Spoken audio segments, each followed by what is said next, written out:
por trás de cada crime, existe mais do que um culpado. Existe uma mente, um passado e uma história que o mundo esqueceu de ouvir. No Mente Criminosa BR, a gente não mostra só o que aconteceu. A gente revela o que levou alguém a cruzar a linha. Ele andava pelas ruas com os olhos baixos. Parecia tímido, reservado. Um jovem como qualquer outro. Estudava biologia, tinha notas boas, morava sozinho, trabalhava em turnos noturnos. À primeira vista, nada de anormal. Mas o que você faria se descobrisse que aquele estudante exemplar escondia corpos no armário? Que por trás da porta do seu apartamento havia ossos, havia sangue, havia restos de vidas humanas? Jeffrey Dahmer não era um monstro de aparência grotesca, era um predador silencioso, um manipulador frio, um psicopata funcional. Ele sorria, cumprimentava os vizinhos, oferecia cerveja, mas, à noite, caçava. Entre 1978 e 1991, Dahmer matou 17 homens, a maioria jovens, muitos pobres, muitos negros, muitos esquecidos pela sociedade. E talvez seja por isso que ele tenha conseguido continuar por tanto tempo. Ninguém suspeita de quem parece normal. Você que está ouvindo agora, consegue imaginar quantos rostos tranquilos carregam pensamentos obscuros? Quantas máscaras você cruza todos os dias sem saber o que existe por trás? No Mente Criminosa BR, a gente não mostra só o que aconteceu, a gente revela o que ninguém viu. E no caso de Dahmer, o que não foi visto custou vidas demais. Jeffrey Lionel Dahmer nasceu em 1960. Cresceu em uma típica casa americana. Jardim parado, pais aparentemente normais. Mas, por trás das cortinas, o caos já se desenhava. O pai era rígido, obcecado por controle. A mãe, emocionalmente instável, mergulhada em medicamentos e crises silenciosas. E o pequeno Jeffrey aprendia a se calar. Desde cedo, ele demonstrava interesse por algo estranho. Carcaças de animais, ossos. Queria entender o que havia por dentro. Não por curiosidade científica, mas por uma sensação que ele mesmo não conseguia nomear. Na escola, era retraído, tímido demais para os populares, esquisito demais para os normais. Mas aprendeu cedo a disfarçar. Ria nas horas certas, copiava gestos, imitava sentimentos, porque ele sabia que se mostrasse quem realmente era, seria rejeitado. E naquele ambiente, rejeição era uma sentença. Você já se sentiu invisível? Já fingiu estar bem só para não gerar perguntas? Já colocou uma máscara para caber em algum lugar? Dahmer fez isso a vida toda. Aos poucos, ele entendeu que quanto mais normal ele parecesse, mais livre estaria para pensar o que quisesse. E pensar foi só o começo. Durante a adolescência, os impulsos surgiram, fantasias sombrias, desejos inconfessáveis, atração por controle, por dominação, por corpos inertes. Mas ele continuava sorrindo, fingindo, sobrevivendo atrás da máscara.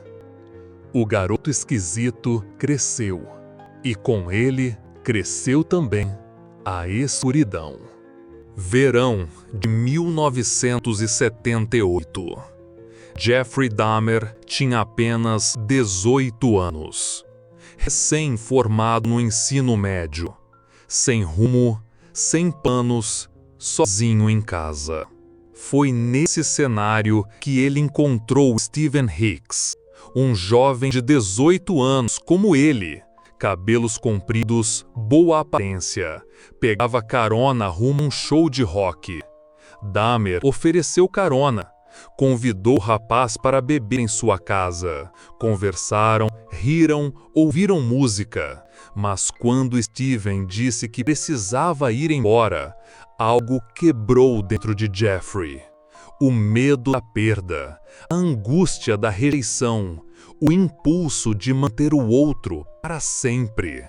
Dahmer pegou um halter e matou Steven Hicks com um golpe. Depois, estrangulou, desmembrou, enterrou os restos no quintal e guardou alguns fragmentos como lembrança. Essa foi a primeira morte, mas o mais perturbador é que não houve remorso, só silêncio e uma calma aterrorizante. Durante anos, ele não matou de novo, não por culpa, mas por estratégia. A máscara foi reforçada, entrou para o exército, foi dispensado por comportamento inadequado, trabalhou em lanchonetes, manteve o vício em álcool, mudou de cidade. Mas o desejo nunca desapareceu. A necessidade de controle, a obsessão por corpos imóveis, por presença eterna, sem conflito, sem julgamento. E então, em 1987, a fome voltou. Com ela, veio a sequência de crimes que fariam de Dahmer um dos assassinos mais letais da história dos Estados Unidos. Você consegue imaginar o que acontece quando alguém sem empatia ganha liberdade, anonimato e oportunidade? Jeffrey Dahmer teve tudo isso e usou até a última gota. Era um apartamento comum, no centro de Milwaukee, número 213, porta branca, tapete velho, cheio de mofo e algo mais. Lá dentro, Jeffrey Dahmer vivia sozinho, mas a solidão não era o problema, era o combustível. Entre 1987 e 1991, aquele pequeno apartamento se transformou em uma câmara de horrores. Dahmer frequentava bares gays, procurava jovens com traços específicos, magros, negros, discretos. Oferecia dinheiro, prometia fotos, convidava para beber. E quando eles estavam vulneráveis, vinha o golpe. Sedação, estrangulamento, desmembramento. Alguns corpos eram guardados por dias, outros por semanas. Cabeças no freezer, ossos em gavetas, ácido na banheira, fotografias de cada estágio da decomposição. Mas o mais perturbador não era a morte, era o que ele fazia depois. Dahmer queria companhia, não suportava o abandono. Ele tentou criar zumbis, injetava ácido nos cérebros das vítimas ainda vivas, tentando mantê-las obedientes, expirando, sem alma. Uma tentativa macabra de ter alguém que nunca o deixasse. Havia algo ritualístico, quase metódico, mas também profundamente emocional. O monstro que sorria na portaria voltava para casa com sacolas de carne, não do mercado, mas da calçada. E o mais assustador é que ele manteve tudo isso por anos, sem levantar suspeitas. A polícia esteve em seu apartamento 2 vezes, mas saiu sem investigar. O motivo? Dahmer era educado, branco, tranquilo. Mais uma vez, a máscara venceu. Você já se perguntou quantos horrores vivem escondidos atrás da aparência de um bom vizinho? Dahmer era a prova viva de que a psicopatia pode sorrir com doçura. Jeffrey Dahmer foi preso em 1991. Depois que uma de suas vítimas escapou e revelou ao mundo o que havia por trás da porta 213, a polícia entrou e encontrou o impossível. Fotos, ossos, cabeças, órgãos, um acervo de horrores guardado com meticulosidade. Dahmer confessou tudo, com calma, com detalhes. Não fugiu da responsabilidade, mas também não demonstrou culpa. Disse que sentia alívio por ter sido pego, como quem finalmente tira a máscara. Foi condenado a 15 penas de prisão perpétua, mas durou pouco. Em 1994, foi assassinado por um colega de cela. Morreu como viveu, em silêncio, sem ninguém para lamentar. Mas a história dele ficou. Não porque ele matou, mas porque matou sem parecer capaz disso. Dahmer era o reflexo da psicopatia funcional. O tipo de predador que não late, não morde, mas observa, sorri e espera o momento certo. Você que está assistindo agora, já pensou em quantas pessoas você conhece que parecem normais demais? Pessoas educadas, gentis, mas frias, indiferentes, vazias por dentro. A psicopatia não veste preto, não anda com faca na mão. Ela veste terno, uniforme, camisa polo ou jaleco branco. Ela aperta sua mão e te olha nos olhos sem sentir absolutamente nada. Aqui no Mente Criminosa BR, a gente mostra aquilo que os olhos não enxergam, porque entender o crime é o primeiro passo para evitá-lo. Se essa história mexeu com você, saiba que há muitas outras por aqui. Casos reais, mentes sombrias e perguntas que nem sempre têm respostas, mas que merecem ser feitas. Explore o canal, escolha o próximo episódio e continue essa jornada com a gente. Se você quer apoiar esse projeto e não perder nenhum conteúdo, clique em inscrever-se. Isso faz toda a diferença. A mídia se alimentou desse caso como nunca. A cada imagem divulgada, a sociedade se chocava, mas também se fascinava. Como pode alguém tão comum esconder tamanha monstruosidade? Essa é a pergunta que ecoa até hoje, e talvez nunca tenha a resposta completa. Especialistas em comportamento humano mergulharam no perfil de Dahmer, descobriram nuances, traumas, mecanismos de negação, mas também encontraram vazio, um buraco negro onde sentimentos deveriam estar. O que torna alguém capaz de cometer tamanhos horrores sem um pingo de culpa? No caso de Dahmer, a resposta é cruelmente simples.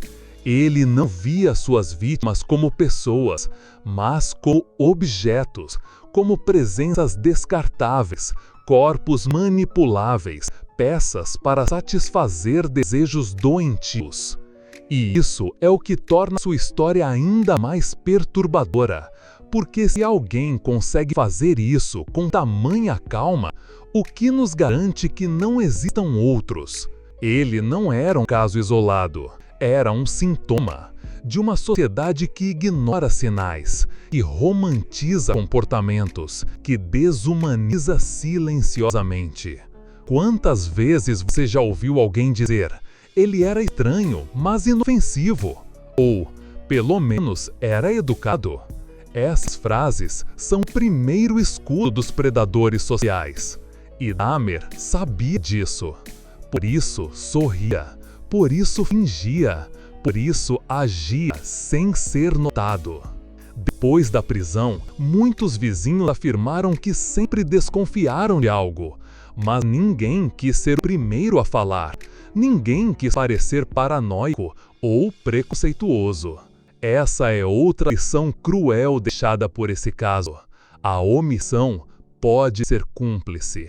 Dahmer poderia ter sido parado antes, mas a soma do medo social, do racismo estrutural e da confiança cega na aparência criou o ambiente perfeito para que ele prosperasse. A psicopatia funcional se aproveita da rotina, da pressa, do cansaço, da nossa necessidade de confiar em quem parece normal. E é por isso que casos como ele precisam ser contados, recontados, estudados, encarados. Porque se a gente não fala sobre o mal, ele aprende a se esconder melhor. Dahmer não era uma exceção da natureza humana. Era uma consequência dos traumas ignorados, do afeto ausente, do olhar desatento. Ele mostrou que o verdadeiro perigo pode vir de quem não grita, mas observa, de quem não agride, mas manipula, de quem não foge, mas sorri. E você saberia reconhecer uma mente criminosa mesmo que ela esteja de terno ou te oferecendo ajuda? No Mente Criminosa BR, a gente quer que você olhe de novo, que questione, que enxergue. Porque só quem vê o invisível consegue evitar o inevitável. Anos depois, mesmo atrás das grades, Dahmer continuou causando impacto. Ele recebia cartas, presentes, declarações. Pessoas que se diziam apaixonadas, fascinadas por sua frieza, por sua inteligência incompreendida. É difícil aceitar, mas a sociedade também cria seus monstros e às vezes os transforma em mitos. Dahmer virou documentário, virou série, virou conversa de bar. Mas e as vítimas? Quem lembra delas? Quem repete seus nomes? É mais fácil idolatrar o mal do que encarar a dor que ele deixou. E por isso estamos aqui, para mudar esse foco, para contar a história não do monstro, mas das cicatrizes. Para lembrar que cada vítima era alguém que amava, que sonhava, que não merecia virar número. No fim, o caso de Dahmer não é só sobre ele, é sobre nós, sobre o que escolhemos ver, sobre o que preferimos ignorar, sobre o tipo de mundo que estamos construindo. E se hoje você decidiu enxergar além da máscara, então essa história já fez a diferença. Obrigado por caminhar com a gente até aqui. E lembre-se, se essa história mexeu com você, saiba que há muitas outras por aqui. Casos reais, mentes sombrias e perguntas que nem sempre têm respostas, mas que merecem ser feitas. Explore o canal, escolha o próximo episódio e continue essa jornada com a gente. E se você quer apoiar esse projeto e não perder nenhum conteúdo, clique em inscrever-se. Isso faz toda a diferença.